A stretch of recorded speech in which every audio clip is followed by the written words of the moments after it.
Oui, il fallait gagner, président Ginestet, et puis il fallait surtout être derrière cette équipe de Strasbourg, tous solidaires. On va voir tout de suite les images. Alors le public était partagé, il y avait ceux qui réclamaient d'être à l'unisson derrière cette équipe. On a vu aussi Franck Dumas qui avait un air de compassion à l'encontre de Jean-Marc Furlan à l'entame de cette rencontre. La compassion, elle va très vite disparaître au bout de 7 minutes très exactement, après ce centre qui trouve Julien Toudic, le jeune joueur de Caen, qui a inscrit un but magnifique, un retourné acrobatique. Très vite ça a donné le tempo de cette rencontre. Très vite vous avez été débordé dans cette partie.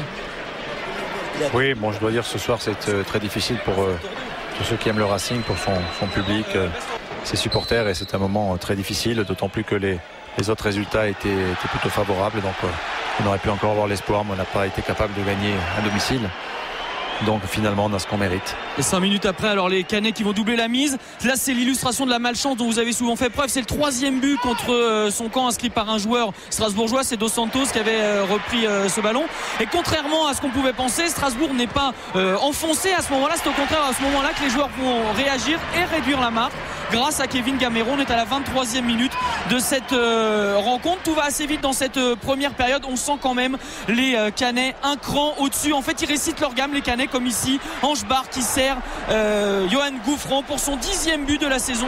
C'était son pari, il a réalisé, il va devoir payer le champagne à tous ses partenaires. À la mi-temps vous avez été harangué par quelques supporters qui réclamaient, c'était leur mot, une équipe à Strasbourg. Cette équipe ils vont l'avoir en deuxième période, parce qu'on va avoir des Strasbourgeois nettement plus à leur avantage, et surtout cet homme qui sera clé dans la deuxième partie, Kevin Gamero, qui va vraiment sonner la révolte de votre équipe.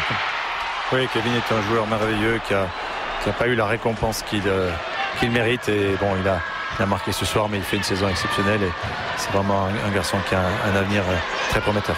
Alors malgré ça, ce sont quand même les Canets qui vont inscrire un 4e but par Julien Toudic, qui inscrit et qui réalise un doublé, 4-1, c'est le score final. En discutant avec les joueurs à l'issue de cette rencontre, certains, Grégory Pesley par exemple, alors que les supporters vont très vite quitter la Méno, qui était d'ailleurs remplie à moitié ce soir, Grégory Pesley va évoquer un gâchis à Strasbourg. C'est comme ça que vous le ressentez ce soir, cette relégation strasbourgeoise, c'est un vrai gâchis? Oui, absolument, avec 32 points à la 24e journée, on a du mal à croire qu'aujourd'hui on en est qu'à 35 13 journées plus tard, donc c'est un gâchis, absolument, c'est le terme.